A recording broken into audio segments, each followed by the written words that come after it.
शिव भोला भंडारी त्रिलोकी अधिकारी, अब पधारे तन लिया है साकारी। शिव भोला भंडारी त्रिलोकी अधिकारी, अब पधारे तन लिया है साकारी। गीता ज्ञान गंगा से लाखों को तारा है, राजयोग से माना हमने शिव पिता हमारा है। शिव पिता हमारा है, ओ शिव पिता हमारा है। शिव भोला भंडारी त्रिलोकी अधिकारी।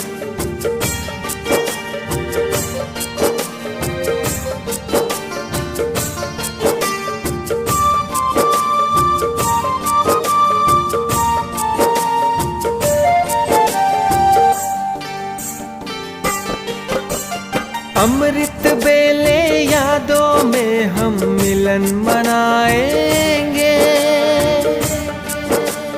माया मोह निद्रगमों को दूर भगाएंगे।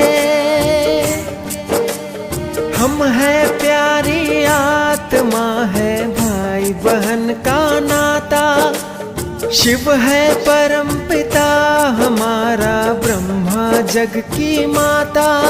इस पावन नाते को तुम दिल में सजा लो, दिलों में सजा लो। शिव भोला भंडारी त्रिलोकी अधिकारी, अब पधारे तन लिया है साकारी।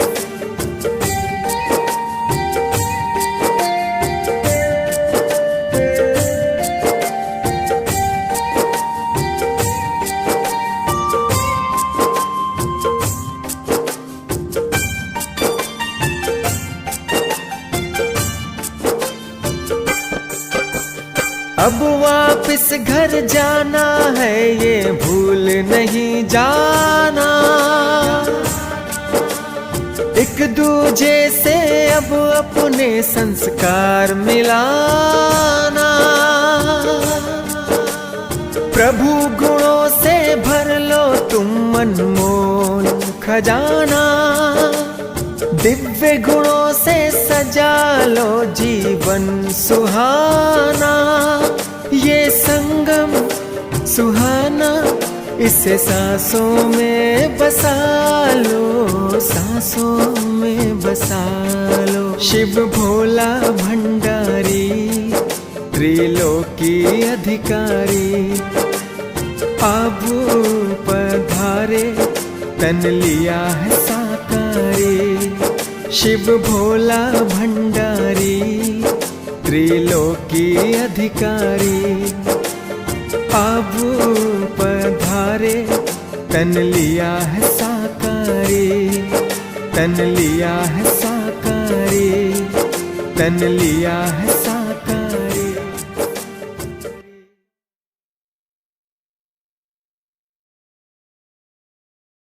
ओम शांति।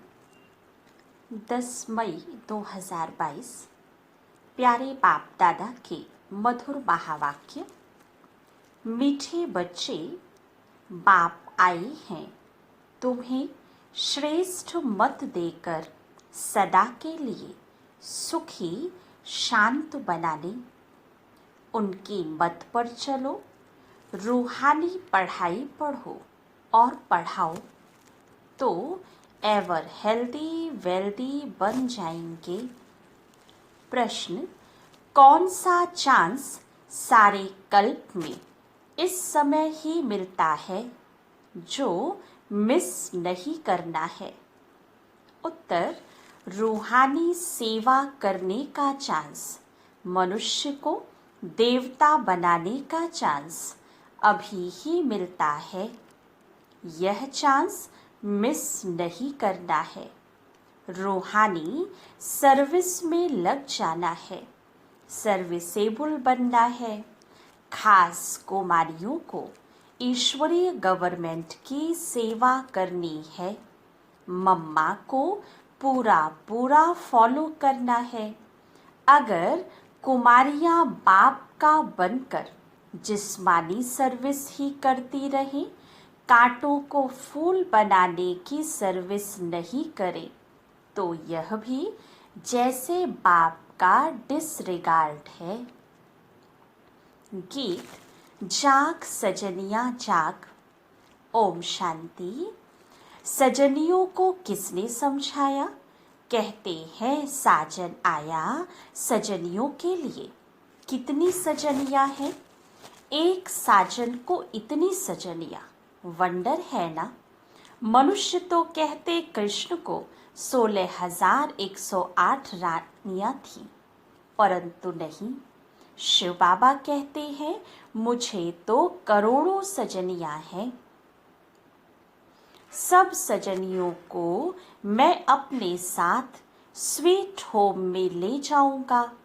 सजनियां भी समझती हैं हमको फिर से बाबा ले जाने आई है।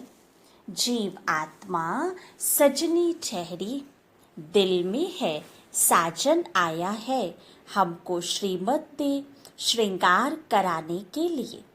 मत तो हर एक को देते हैं, पुरुष स्त्री को, बाप बच्चे को, साधु अपने शिष्य को, परंतु इनकी मत तो सबसे न्यारी है, इसलिए इनको श्रीमत कहा जाता है। और सब हैं मनुष्य मत। वह सब मत देते हैं अपने शरीर निर्वाह के लिए। साधु संत आदि सबको तात लगी हुई है शरीर निर्वाह की।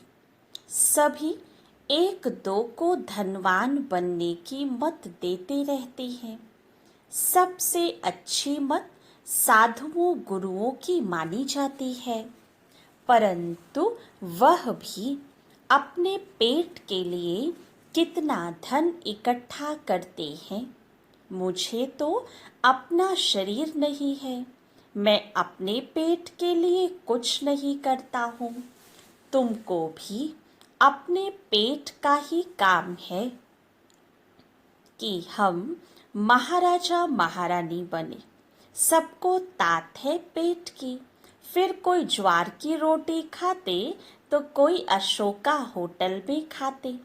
साधु लोग धन इकट्ठा कर बड़े मंदिर आदि बनाते हैं। शिव बाबा शरीर निर्वाह अर्थ तो कुछ करते नहीं हैं, तुमको सब कुछ देते हैं सदा सुखी बनाने के लिए। तुम एवर हेल्दी वेल्दी बनेंगे। मैं तो एवर हेल्दी बनने का पुरुषार्थ नहीं करता हूँ। मैं हूँ ही अशरीरी, मैं आता ही हूँ तुम बच्चों को सदा सुखी बनाने के लिए। शिव बाबा तो है निराकार, बाकी सबको पेट की लगी रहती है।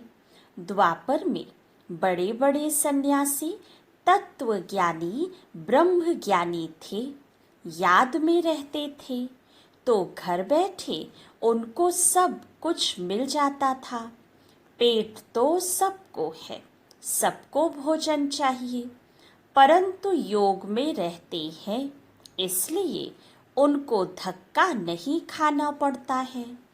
अब बाप तुम बच्चों को युक्ति बतलाते हैं कि तुम सदा सुखी कैसे रह सकते हो।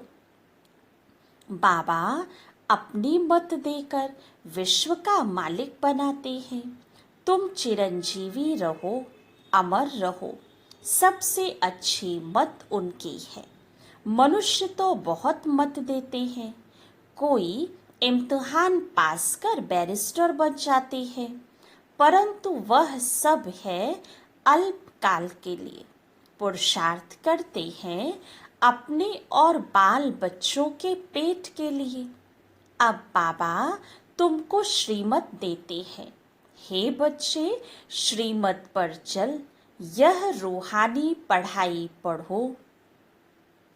जो मनुष्य विश्व का मालिक बन जावे, सबको बाप का परिचय दो, तो बाप की याद में रहने से एवर हेल्दी वेल्दी बन जाएंगे।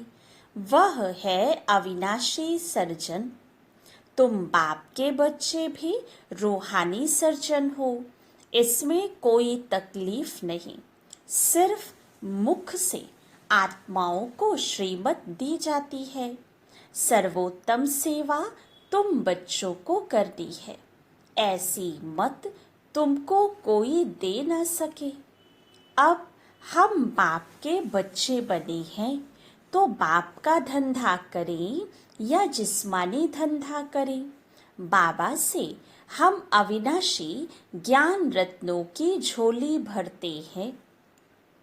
शिव के आगे कहते हैं भर दे झोली, वह समझते हैं 10-20 हजार मिल जाएंगे।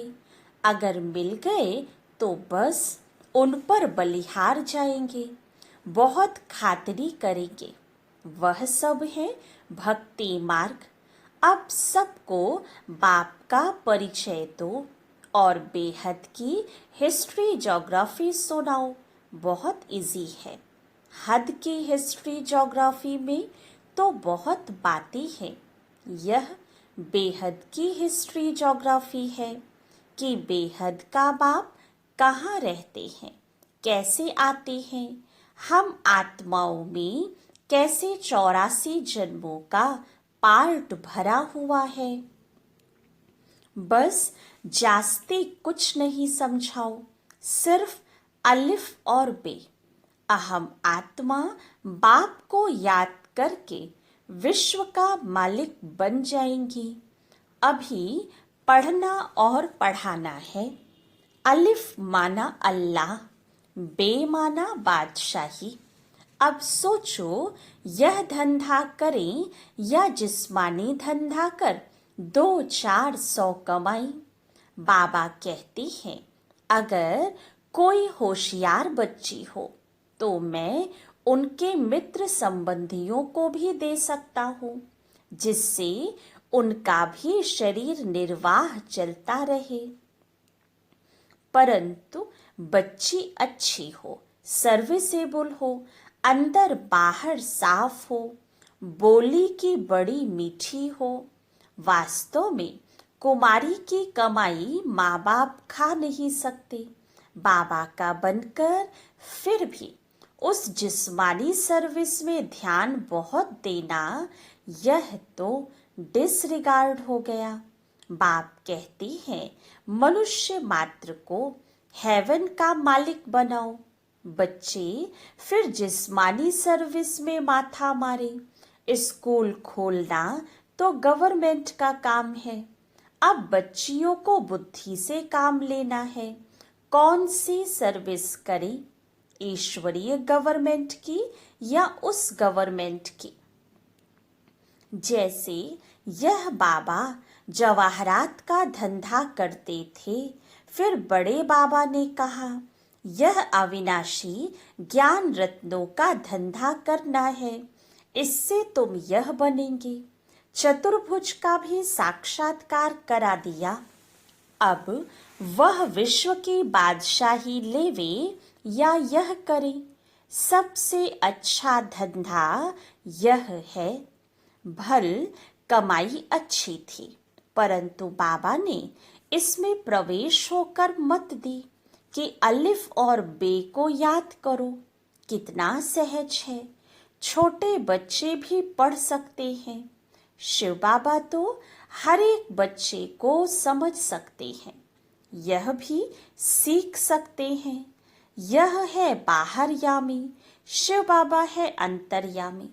यह बाबा भी हर एक की शक्ल से, बोल से, एक्ट से सब कुछ समझ सकते हैं।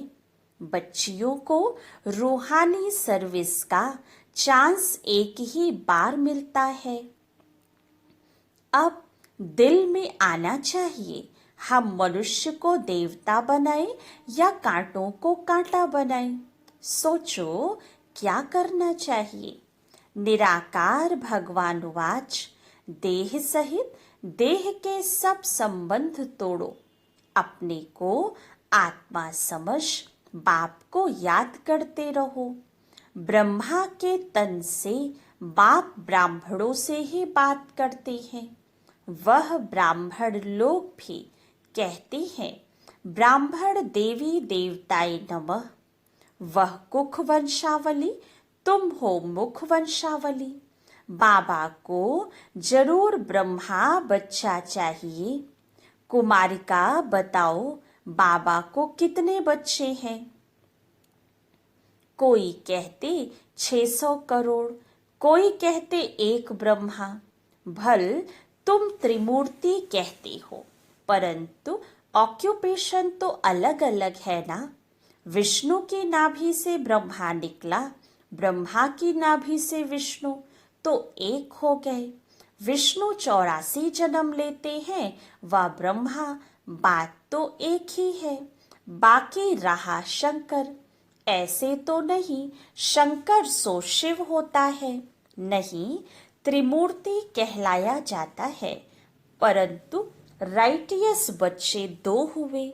यह सब ज्ञान की बातें हैं। तो बच्चियों के लिए यह सर्विस करना अच्छा है या मैट्रिक आदि पढ़ना अच्छा है? वहां तो अल्पकाल का सुख मिलेगा, थोड़ी तनख्वाह मिलेगी। यहाँ तो तुम भविष्य 21 जन्मों के लिए माला माल हो सकते हो।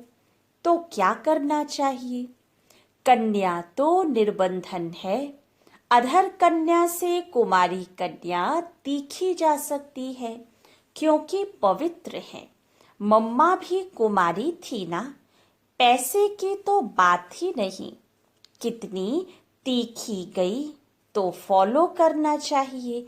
खास कन्याओं को कांटों को फूल बनाई, ईश्वरीय पढ़ाई का चांस ले या उस पढ़ाई का। कन्याओं का सेमिनार करना चाहिए। माताओं को तो पति आदि याद पड़ता है, सन्यासियों को भी याद बहुत पड़ता रहता है। कन्याओं को तो सीढ़ी चढ़नी नहीं चाहिए, संग का रंग बहुत लग जाता है। कोई बड़े आदमी का बच्चा देखा, दिल लग गई, शादी हो गई, खेल खत्म। सेंटर से सुनकर बाहर जाते हैं तो खेल खत्म हो जाता है। यह है मधुबन। यहाँ ऐसे भी बहुत आते हैं, कहते हैं हम जाकर सेंटर खोलेंगे, बाहर जाकर गुम हो जाते हैं। यहाँ ज्ञान का गर्भ धारण करते, बाहर जाने से नशा गुम हो जाता है। माया ऑपोजिशन बहुत करती है। माया भी कहती है वाह, इसने बाबा को भी पहचाना है, फिर भी बाबा को याद नहीं करते तो हम भी घूसा मारेंगी। ऐसे नहीं कहो कि बाबा आप माया से कहो हमको घूसा ना मारे। युद्ध का मैदान है ना, एक तरफ है रावण की सेना, दूसरी तरफ है राम की सेना। बहादुर बन राम की तरफ जाना चाहिए। आसुरी संप्रदाय को ही दैवी संप्रदाय बनाने का धंधा करना है। जिस्मानी विद्या तुम जिनको पढ़ाएंगे, जब तक वह पढ़कर बड़े हों तब तक विनाश भी सामने आ जाएगा। आसार भी तुम देख रहे हो। बाबा ने समझाया है, दोनों क्रिश्चियन भाई भाई आपस में मिल जाएं तो लड़ाई हो न सके, परंतु भावी ऐसी नहीं है। उन्हों को समझ में ही नहीं आता है। अब तुम बच्चे योग बल से राजधानी स्थापन कर रहे हो। यह है शिव शक्ति सेना, जो शिव बाबा से भारत का प्राचीन ज्ञान और योग सीखकर भारत को हीरे जैसा बनाते हो। बाप कल्प के बाद ही आकर पतितों को पावन बनाते हैं। तुम सब रावण की जेल में हो, शोक वाटिका में हो, सब दुखी हो। फिर राम आकर सबको छुड़ाए अशोक वाटिका स्वर्ग में ले जाते हैं। श्रीमत कहती है, कांटों को फूल, मनुष्य को देवता बनाओ। तुम मास्टर दुख हरता सुख करता हो, यही धंधा करना चाहिए। श्रीमत पर चलने से ही तुम श्रेष्ठ बनेंगे। बाप तो राय देते हैं, अब बाप कहते हैं, अर्जी हमारी मर्जी आपकी। अच्छा, मीठे मीठे सिकी लधे बच्चों प्रति माता पिता बाप दादा का याद प्यार और गुड मॉर्निंग। रूहानी बाप की रूहानी बच्चों को नमस्ते।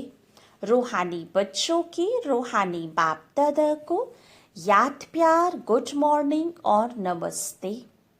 धारणा के लिए मुख्य सार। फर्स्ट पॉइंट, सर्विसेबल बनने के लिए अंदर बाहर साफ बनना है। मुख से बहुत मीठे बोल बोलने हैं।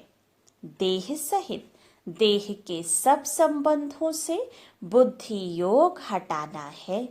संग से अपनी संभाल करनी है। सेकंड पॉइंट, बाप समान मास्टर दुख हरता सुख करता बनना है। रूहानी सेवा कर सच्ची कमाई करनी है। रूहानी बाप की मत पर रूहानी सोशल वर्कर बनना है। वरदान, मैं और मेरा बाबा इस विधि द्वारा जीवन मुक्त स्थिति का अनुभव करने वाले सहज योगी भव। ब्राह्मण बनना अर्थात देह संबंध और साधनों के बंधन से मुक्त होना। देह के संबंधियों का देह के नाते से संबंध नहीं, लेकिन आत्मिक संबंध है। यदि कोई किसी के वश परवश हो जाते हैं तो बंधन है, लेकिन ब्राह्मण अर्थात जीवन मुक्त। जब तक कर्मेंद्रियों का आधार है तब तक कर्म तो करना ही है, लेकिन कर्म बंधन नहीं, कर्म संबंध है। ऐसा जो मुक्त है वो सदा सफलता मूर्त है। इसका सहज साधन है मैं और मेरा बाबा। यही याद सहज योगी सफलता मूर्त और बंधन मुक्त बना देती है। स्लोगन, मैं और मेरे पन की अलाई को समाप्त करना ही रियल गोल्ड बनना है। ओम शांति। मातेश्वरी जी के अनमोल महावाक्य। यह जो मनुष्य गीत गाते हैं, ओ गीता के भगवान अपना वचन निभाने आ जाओ। अब वो स्वयं गीता का भगवान अपना कल्प पहले वाला वचन पालन करने के लिए आए हैं और कहते हैं, हे बच्चे, जब भारत पर अति धर्म ग्लानि होती है तब मैं इसी समय अपना अंजाम पालन करने के लिए अवश्य आता हूँ। अब मेरे आने का यह मतलब नहीं कि मैं कोई युगे युगे आता हूँ। सभी युगों में तो कोई धर्म ग्लानि नहीं होती। धर्म ग्लानि होती ही है कलयुग में।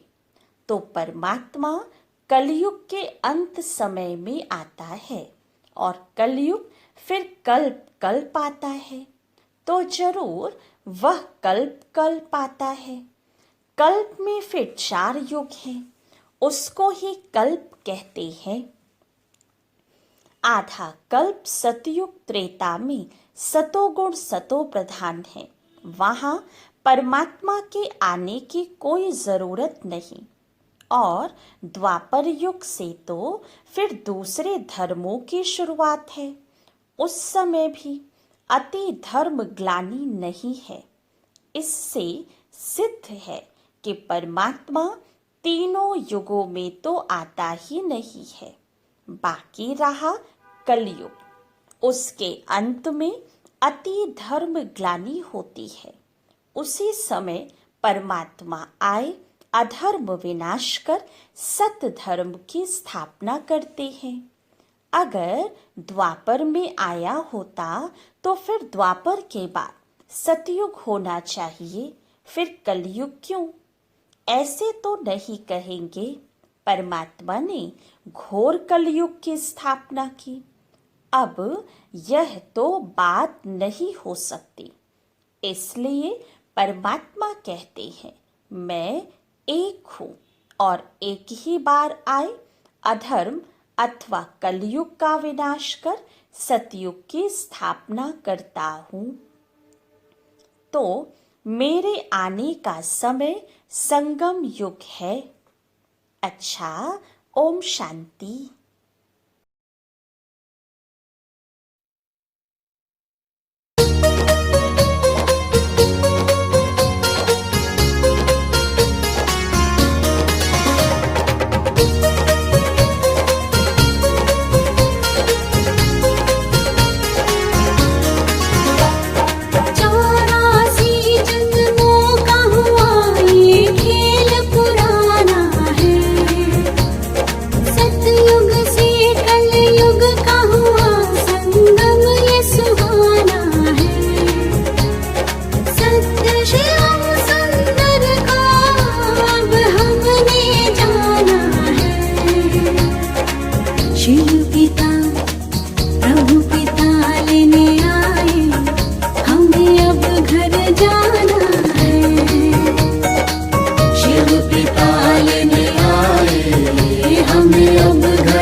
घर जाना